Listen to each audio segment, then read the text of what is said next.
साक्षात पर ब्रह्म है तस्मै श्री गुरुवे नमः।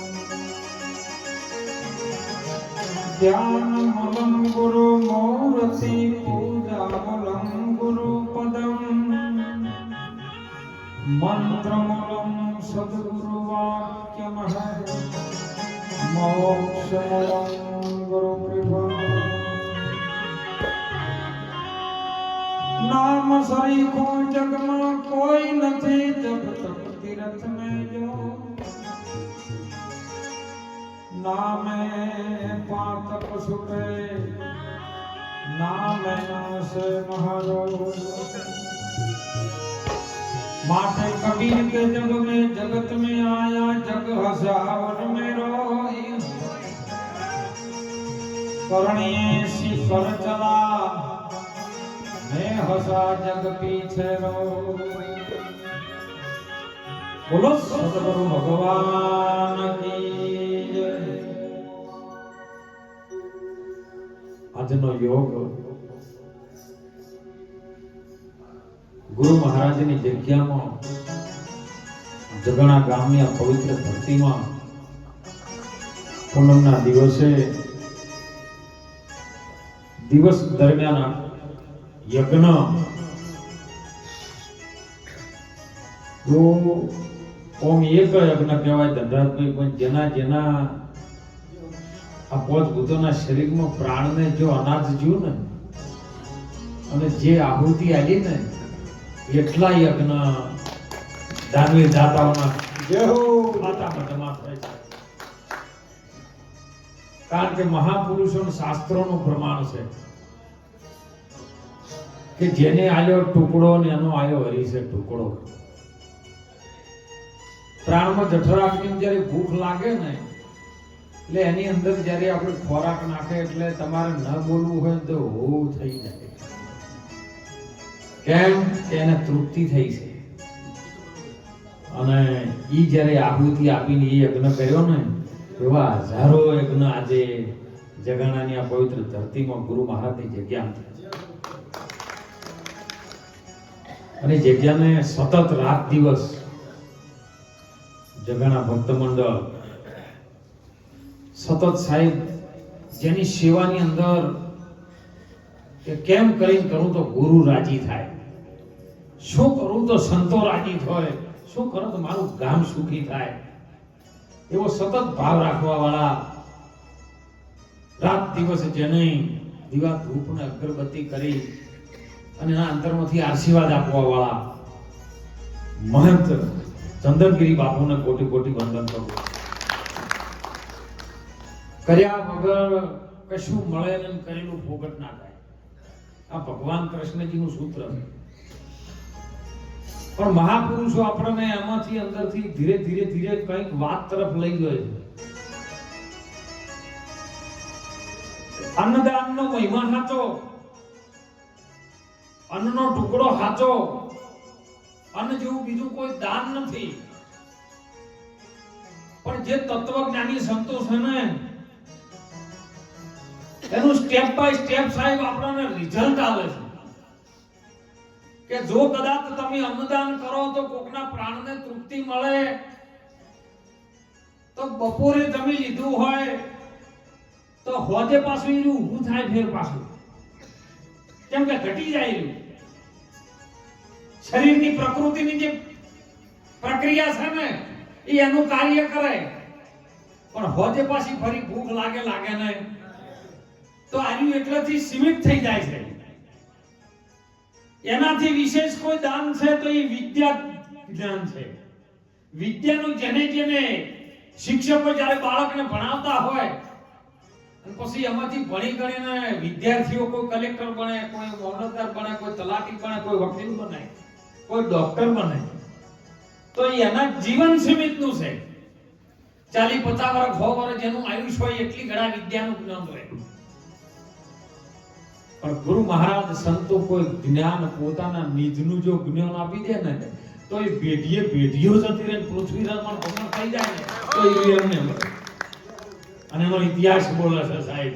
આ વાત કરી ને સરયુબાઈ ની પહેલા યુગની વાત આજથી અસંખ્ય કરોડો વર્ષ પહેલાની વાત કે એ વખત મને ભાડામાંથી કે બા માટલા રહી ગયા કોરા ચાર તો અમે છે મન બુદ્ધિ ચિત્ત ને અહંકાર ચાર કોરા છે આવ એ જો ઉધી શુદ્ધિકરણ ન થાય ને તો ઉધી કશું જીતા કોઈ થાય નહીં એ કોરા રહી ગયા તો ભક્ત પહેલા જ સમજાવી છે બાઈ કે વાની અંદર જો આંતકરણ છે એ જો કદાચ હવળું થઈ જાય ને તો રામ છે તારી ભીતર પ્રગટ થાય બીજે ચોયથી આવે નહીં હો હે ચોયથી બીજેથી રામ ન આવે રામ તારા ભીતરમાંથી પ્રગટ થાય કારણ કે સંતોએ પ્રમાણ આપ્યું છે મીરાબાઈએ પ્રમાણ આપ્યું છે એ મારો રામ છે આ રુધિયાની મોજ એને મુકઠે બીજે ઢૂંઢવા જાવ રે અરે ધરતીમાં ગોત્યો મેં તો આકાશમાં ગોત્યો અને મો તો ગોત્યો સારા સંસારિયાની મોજ રે કોઈ હાથમાં ન ખરો હે મારો રામ છે હૃદયની મોજ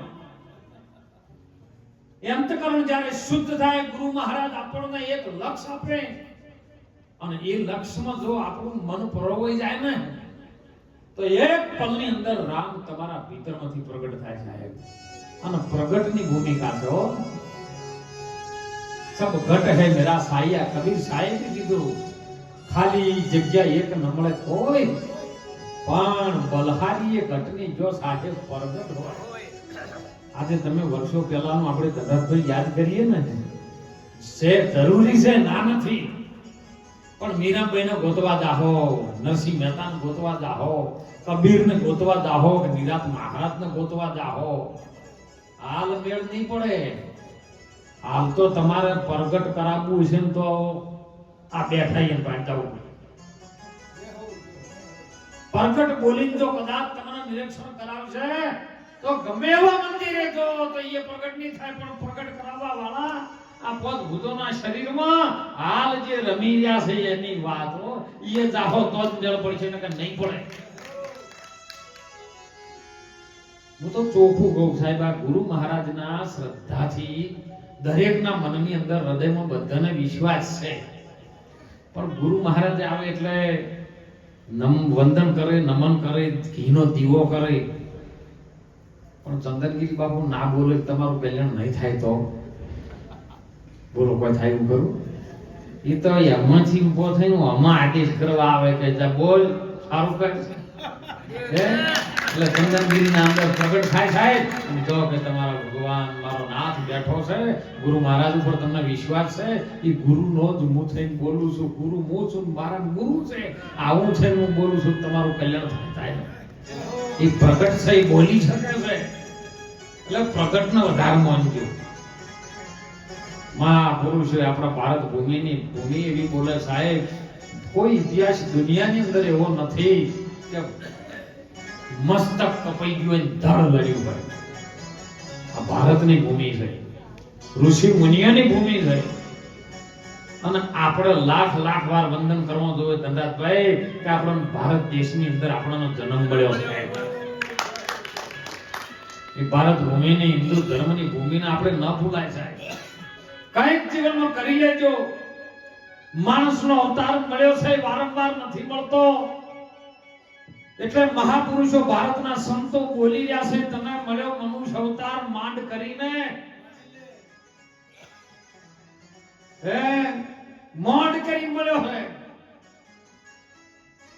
તું ભજી લેને કિરતાર હેત ધરીને નહીતર પછી ખાય જમનો માર પેટ ભરીને માટે તું રામ નામ સંભાળ યાદ કર તું ભૂલી ગયો છે જેને બોલ કરીને આવ્યો છે ને ભૂલ્યો તું યાદ કર અને યાદ કરન તો દયા થાય યાદનું ઉલટું કરો ને એટલે દયા થાય અને આ ધર્મનું મૂળ છે દયા છે બીજું કોઈ નથી સનાતનનું જો મૂળ હોય ને તો એ દયા છે આ તો સનાતનને તોડવા માટે જ્યારે ભારત ભૂમિ ઉપર પોતાનો કક્કો ખરું કરવા માટે એક આયા છે પણ સનાતન એટલો દયાળુ છે ને, એ દરેક ના કે ભલે રહ્યા પણ આપણામાં એ રહેશે હે, દરેક આયા છે સાહેબ. સનાતન ધર્મની આપણી દેવી દેવતાઓની સંસ્કૃતિ તોડવા માટે અત્યારે સત્સંગ બહુ જરૂરી નથી. સત્સંગ તો ગમે એટલું કરો પણ તમે ન ઉતારો તો શું કરવાનું? કબીર સાહેબ સ્નાન કરવા માટે નદીના કોઠે જાય પરથી અને ઉભા રહ્યા એટલે એક નાની દેવ ચકલી તેઓ અહીં ઉભી, પેલી નાની ડેપી આવે ને દેવ ચકલી, એ આવીને બાજુમાં બેઠી. એટલે કબીરની નજર દ્રષ્ટિ એના ઉપર પડી કહા દેવ ચકલી અહીંયા. એટલે દેવ ચકલીના મોંથી વાચા ઉત્પન્ન થઈ કે કબીર સાહેબ તમારે સ્નાન કરવું તો કરી લો ને કે મારે નદી પોણી જાય ને બધું પીવું છે. કબીર સાહેબ અજરતમાં પડી ગયા કે મારું ગુનું આટલું એક નાનું ચકડું પક્ષી દેવ ચકલી મને કહે છે કે તમે નાવું તો સ્નાન કરવું તો કરી લો ને કે નદીનું પાણીનું પી જાય. કબીર સાહેબ સંતતા સાહેબ સંત છે ને ઈશારામ સામનો સમજી જાય. એટલે કે તને એમ કરો હું આજનું દાડી નહીં નવું તો કોઈ નહીં, તું પી લે બેન. દેવ ચકલી અંદરથી ચોંચ ડબોળે પીધું એટલે તરત કીધું હા શાંત. કબીર સાહેબ જો સ્નાન કર્યો. કબીર કે ઉભો રહે, તું હાલ એમ કહેતી હતી બધું પાણી ઉઠી જાય તો તે ખાલી આટલી ચોટ ડબોળીને હાશ થઈ ગયું કે બસ મારે આટલી જ જરૂર છે. સમજાય છે? મારે તૃપ્તિ થઈ ગઈ, મારે આટલી જ જરૂર છે. આધા વચન ગુરુ દેવ કા તાકો અનંત વિચાર, ઓમ તો થકી ગયા મુનિજન પંડિતાન વેદે ન પાયો પાર. એક અડધા વચનની આપણને જરૂર છે. 3.5 વચન તો અંદર પડ્યા છે આપણી. વચનની ભૂમિકા ખૂબ નરસિંહભાઈ વાત કરી છે મારાથી. વચન ગુરુ મહારાજના વચન ઉપર સબરી રી, પણ વચન આર છે ને વચન પહાર છે. અને વચન કી સબ છે ઢગઢેરિયા. કોઈ વચનમાંથી મને સત વચનની ખોજ કરી આલે એ સદગુરુ બે. સત્ય શું છે આમાં? એ સત્ય વચનની મને ખોજ કરીને આપે ને ઈ મારો ગુરુ. અધરી કરતા તો વધરી ભલન, વધરી કરતા ભલો વાયુ. ઈ કામ કરે પણ ભોગ ન હરે. ઈ મારો ગુરુ ભાઈ, બીજો કોઈ નહીં. હું એની વાત જોઈને બેઠો છું. ઈ મારા પ્રગટ 3.5 વચનની અંદર એક ગુરુ મહારાજનો અડધો વચન એમાં ભળે ને તો 4 પાકા થાય, 4 રોમની વાતે તમને સમજાઈ જાય. એક રામ ઘટોઘટ બોલે, બીજા દશરથ કેર ડોલે, ત્રીજા સકળ પસારા, ચોથા સબથી ન્યારા. કે કોણ રામ ઘટોઘટમાં બોલે, કોણ દશરથ કેર ડોલે. કયા રામ હે સકળ પસારા ને કયા સબથી ન્યારા. તો સાહેબ આત્મ રામ છે ને બધા ઘટોઘટમાં બોલે. દરેકની અંદર વિરાજમાન એક જ તત્વ રમી રહ્યું છે, ઈ છે આત્મા. એ ના હોય તો બોલાય એવું નથી. અને મનુષ્ય સાકાર સ્વરૂપે જે રામ છે ને એ મારા દશરથના ઘેર અયોધ્યા નગરમાં આવ્યો છે. સાકાર સ્વરૂપે એક બિંદુ રામ, એક બિંદુથી આખો સંસારનો ચણો છે. એ અંદર બધો બેહવા વાળો એ જ રામ. અને ગાદી ઉપર રહ્યો એ રોમ જ બેસી શકે, બીજાનું કોઈનું કોમ નથી. બિંદુ રામ સકળ પસારા અને નિરંજન રામ છે સબથી ન્યારા.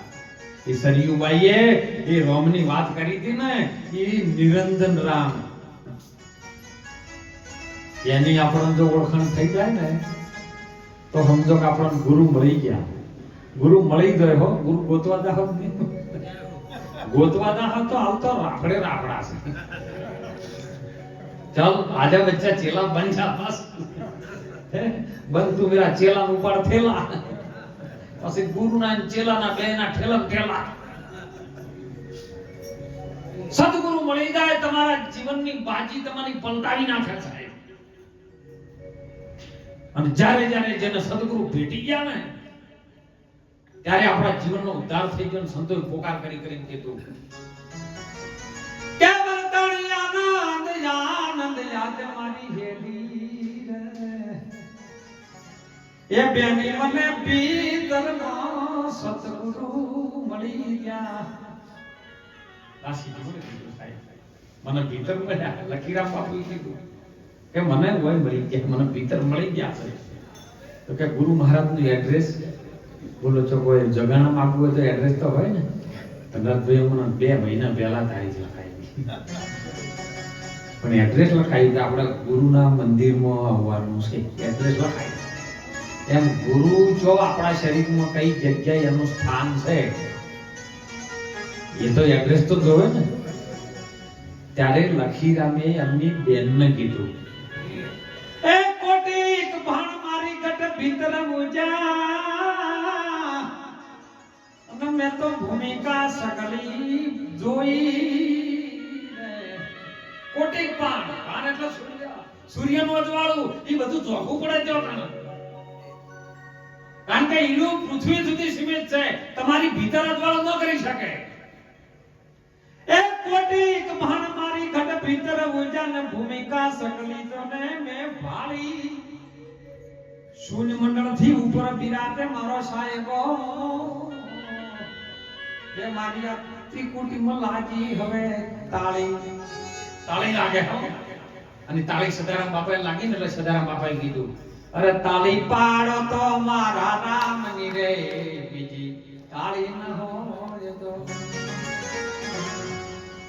એક દાડો આ બાપુ ભજનારી બહુ બોલતા ને એટલે અમુક વાર બાપાને મળવાનું થતું, અને બાપા જોડે પાછો મારે મજાકનો ભાવ હતો બાપા. એટલે બાપાને મેં કીધું, બાપા તમે કહો છો તાળી પાડો તો મારા રામની બીજી તાળી ના પાડીએ. કીધું બાપા ચોક હાગું કરવા ગયા હોય અને છોકરાને હગાની વાત થતી હોય અને એ બાપા તાળી ના પડાય કે એટલે એવી જગતના વ્યવહાર કાર્યનું છે.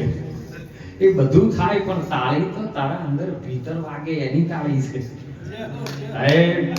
એક વલીએ ઈશારો કરે ને સાલમાં સમજી જવાય હો.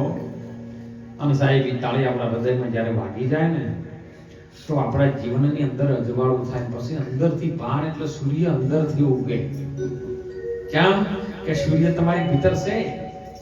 પણ પરથી વાત કરી હતી વાણીમાં કે ન તો મેરુ કે નતી મેદની, ન તો ધરતી કે આકાશ, ચંદ્ર અને સૂર્ય તેદી દોનો નતા, તેદી ધણી આપો આપ હતા. તો માના ગર્ભની અંદર જ્યારે આ શરીર હતું તો બોલો તમે હતા કે નતા? હે જીવાત્માના ભાવે હતા કે નતા? બોલો. આ તો ભાવથી બધું પ્રગટ થયું છે ને. માતા પિતાના ક્રમથી જે પણ કાર્ય બંધાણું અને એક બુંદમાંથી જેમ જેમ થોડું વિકાસ થવા માંડ્યો ને એટલે એની વિધિ થતી હતી. માં શ્વાસે શ્વાસે સ્મરણ કરતી હતી કે મારા બાળકને કઈ ન થાય, મારા બાળકને કઈ ન થાય. આવી અંદર વિધિ થતી હતી અને વિધિ થતા 9 મહિના લાગ્યા. એ વિધિથી એનું નામ જ વિધાતા આવે, બીજી કોઈ બહારથી ન આવે. કોઈ અંદર જે વિધિ થતી હતી એ જ વિધાતા. આ તો કે સઠા દાડે કે આવે અને કે લસી ગતિ રહે. એટલે પણ કોક તો ભાળવું જોવા ના ભાળવું જોવા. તારી અંદર વિધિ થતી હતી. 9 માસ વિધિ થી છે એની. 10મા માસે બહાર આવી ગયા. પૂરી વિધિ થઈ ગઈ, પૂર્ણ. ભગવાનને ખબર પડી કોની વિધિ પૂરી થઈ ગઈ છે, વિધાતા થઈ ગયો છે. હવે મને બહાર મોકલી દો. ઉલટું થયું. અરે એક પ્રશ્ન હું તમને પૂછું, અરે એની અમને દેજો વર્ણીને આભા મંડળ જેઠું દીઠું અને ઉપર દીઠી ધરણી રે તમે ચેતી લો નર નારી રે. આ હરી ભોજવાનો લાભ તારો વહી જાશે. પરમાત્માને ભજવાનો જે અવસર આવ્યો છે ને એ દાડો પૃથ્વી જતો રહેશે. અને જતા જતા મહાપુરુષો સંતો આવા પ્રગટ પરમાત્મા સ્વરૂપ એ આપણને ચેતવે છે કે તમે આની અંદરથી આ બાજી મળી છે ને એને સુધારી દો. બસ બીજું કોઈ કરવાનું નથી. તમારે સેવા કરવી હોય તો પાડોશીને નડવાનું બંધ કરી દે. સેવા નહીતર પછી નિત સવારે વહેલો ઉઠે ને ઠંડા પાણીએ નાય, હગ્ગા ભાઈનું બાજુમાં હારું જોવે અને અંગમાં લાગે ને લાય. આવી ભક્તિ કરવાથી એ શું થાય? હગ્ગા ભાઈને હારું હોય કે મારું મોટું વાચમ ટ્રેક્ટર લાવ્યો, હારે ચમ હારી ગાડી લાવ્યો.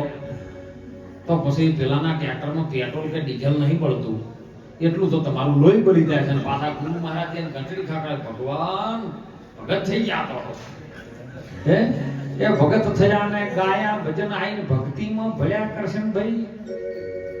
પેલા શેરડીના હવાદમાં એરંડા કદી થોય ગળ્યા.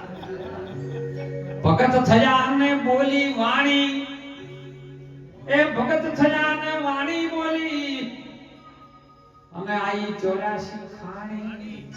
આખો ભગત કે સમજ્યા વિનાનું જીવન થયું ધૂળ ધાણી.